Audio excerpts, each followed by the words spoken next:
In this brief tutorial, I'll be explaining how to make a back pocket, or what we call a patch pocket, as you can see in the diagram.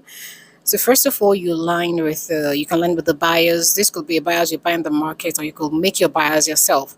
Bias can be made with your tape maker, with your bias tape maker, or if you have a way you can cut and sort that, we'll get to do that in another video, or you enroll for my online class to learn more about all these stuffs.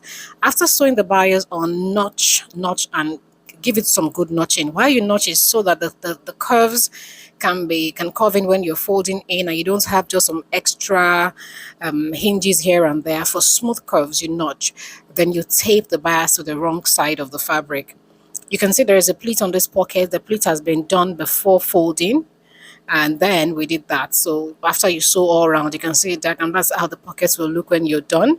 Snip off your threads, and there you have your back pocket, which is a patch pocket. And